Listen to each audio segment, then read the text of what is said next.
Bismillahirrahmanirrahim. Assalamualaikum warahmatullahi wabarakatuh. Selamat datang di teori bahasa dan automata pertemuan 1 untuk kelas 3 IA20.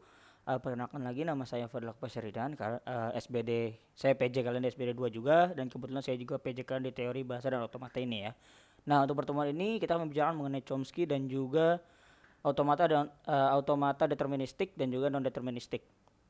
Nah, nanti di sini untuk slide ini kita akan skip aja dari 1 sampai 7. Kita langsung ke slide ke-8, langsung slide ke-8. Nah, di sini kita mulai mengenai grammar dan klasifikasi Chomsky, di mana grammar Chomsky ini mempunyai 4 pasangan 4 tupel, yaitu VT, VN, S, dan Q, di mana VT ini adalah himpunan simbol-simbol terminal dan VN ini simbol-simbol non terminal. Kalau kalian tadi udah baca PDF-nya, VT ini berarti huruf kecil dan non terminal ini huruf besar gitu ya.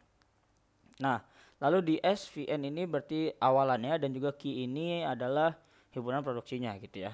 Nah, kita masuk ke 4 tipe grammar. Di sini ada 4 tipe grammar, yaitu tipe 0, 1, 2, dan 3, di mana tipe 0 itu unrestricted grammar, dan yang kedua ke-1 itu context sensitive grammar, ke tipe kedua context free grammar, dan ke tipe ketiga itu regular grammar. Perbedaannya apa? Kalau kalian lihat signifikannya di sini adalah tipe ke-0 dan tipe ke-1, dua-duanya A, B-nya ini memiliki VT dan VN. Tapi pada unrestricted ini A-nya lebih dari 0. Nah, tapi untuk konteks sensitif dia B-nya lebih dari sama dengan A, atau bisa juga disebut A kurang dari sama dengan B gitu ya. Nah, untuk tipe kedua dan tipe ketiga bedanya adalah A-nya ini udah pasti VN. Kalau tadi tipe 0 dan 1 itu ada VT VN. Nah, untuk tipe kedua dan 3 dia udah pasti VN. Dan untuk B-nya ini ada VT VN, dan untuk yang tipe ketiga itu bisa VT VN, atau VT VN VT gitu ya. Oke. Di sini ada contoh analisa penentu tipe grammar yang pertama. Di sini ada key himpunannya gitu ya. Lalu ada awalannya, lalu A kecil, B besar, dan macam-macam. Lalu A-nya di sini kita lihat VN semua. Nah, kalau VN semua berarti dia udah pasti tipe grammar kedua atau ketiga, karena A-nya VN semua gitu ya. Lalu kita lihat di B-nya. Di sini ada VT VN, dan VT VN dan VT. Maka dia adalah regular grammar. Kita bisa simpul kayak gitu ya, karena si A-nya ini VN semua, dan juga B-nya ini VT VN dan juga VT. Nah, untuk yang contoh kedua ini jawabannya merupakan yaitu CFG. Kenapa? Karena dia bisa lihat di sini A-nya VN lagi gitu ya. Tapi di sini B-nya ada VN VT dan VT VN. Dia berbeda ya, VT VN. Harus sama. Kalau misalkan sama, dia baru menjadi si RG. Nah, kalau misalkan dia beda kayak gini, berarti dia CFG gitu ya. Lalu contoh ketiga di sini kita bisa lihat di sini dia acak-acakan ya, ada VN, VT gitu ya. Sini VT, VN ini bebas juga, ada acak-acakan juga nih. Tapi karena kita udah tahu kalau A-nya ini bukan VN doang, maka dia udah pasti tipe 0 atau tipe 1. Nah, ini lebih gampang dari yang pertama, yang kedua gitu ya. Lebih gampang dari tipe kedua dan juga tipe ketiga. Jadi kalian tinggal cukup lihat totalnya aja. Kalau misalkan si B-nya ini lebih atau sama dengan, ini ada 1, 2, 3, di sini juga ada 3 gitu ya, maka dia adalah CSG karena B-nya ini lebih dari sama dengan si A-nya.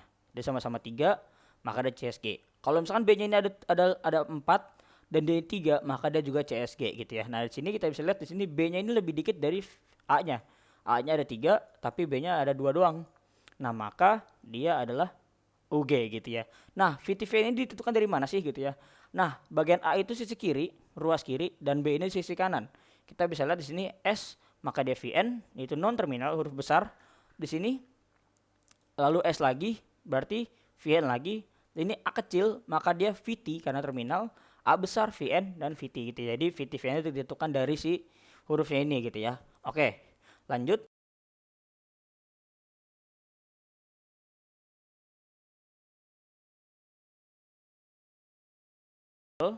Di mana adakah himpunan hingga stata, lalu VT himpunan hingga simbol input, dan juga M fungsi transisi menggambarkan transisi stata AH akibat pembacaan simbol input. Fungsi transisi ini diberikan dalam bentuk tabel gitu ya. Lalu ada stata awal dan juga himpunan akhir. Sebentar, saya cek suara dulu. Oke. Nah, lalu ada automata hingga. Di sini ada 2 jenis automata hingga, yaitu deterministik dan juga non deterministik gitu ya. Nah, kita langsung masuk aja ke contoh soalnya. Di sini adalah contoh AHD. Kita bisa lihat sini adalah M ya, yang bentuknya tadi tabel, lalu ada K-nya, VT, AB, S-nya dimulai dari Q0 dan juga diakhiri oleh Q0 atau Q1. Dia harus diselesaikan oleh Q0 atau Q1 gitu ya. Lalu di sini ada lambangnya sesuai diikuti dengan M-nya. Nah, kita langsung masuk aja di sini. Di sini kita suruh nyari tahu nih, kalimat ABBA, BABAB ini tuh bisa diterima atau tidak gitu ya. Nah, kita bisa ambil esasan dari yang ini. Jadi saya udah screenshot sebelumnya. Oke. Di sini saya pindah ke kiri kanan aja deh, biar gampang. Nah, di sini ada, kita mulai di sini ABBA, BABAB, kita mulai dari A, maka dimulai dari sini. Yang ini ya. Dia mulai di sini berarti dia masih di Q0, maka sekarang sisanya si B. Jadi setelah dia jalan, dia akan dihapus gitu ya. Jadi A-nya udah jalan maka dihapus. Sekarang B gitu ya. Nah, di sini B satu-satunya B adalah si jalur ini. Dia harus ke Q1 jalurnya ya. Nah, setelah B lagi, dia ternyata mintanya B lagi. Gitu ya. Nah, di sini satu-satunya B adalah B yang ini. Kenapa bukan B yang ini? Karena kita sekarang ada di Q1 nih. Jalur B-nya cuma ada yang ini, karena ini adalah jalur masuk, bukan jalur keluar gitu ya. B-nya jalur ke sini, dia jalan ke Q2. Nah, dari Q2 ini dia minta A, maka kita akan jalan A yang ini, karena kita lagi di Q2 ya. Kita balik lagi ke Q2 lagi ternyata. Lalu sekarang B, dari Q2 ini pindah ke B lagi jalur, lalu ke Q2 lagi tapi, karena dia muter. Nah, selanjutnya dia A. Nah, karena di sini gak ada A lagi, dia akan lajur lagi di sini lagi, A lagi, gitu ya. Lalu B lagi, A lagi, dan seterusnya. Sampai yang terakhir itu di B. Terakhir itu jalur B, yang ini. Nah, maka dia berhenti di Q2. Sedangkan syaratnya adalah dia harus berhenti di Q0 atau di Q1. Tapi dia malah berhenti di Q2. Maka dia tidak dapat diterima oleh automata gitu ya. Sebenarnya nanti kalau untuk materi pertemuan 1 hanya ini aja. Kalau misalkan nanti ada yang mau tanyakan, ada yang bingung, bisa tanya aja lewat Google Meet atau bisa WA saya secara pribadi. Kurang lebihnya mohon maaf. Wassalamualaikum warahmatullahi wabarakatuh.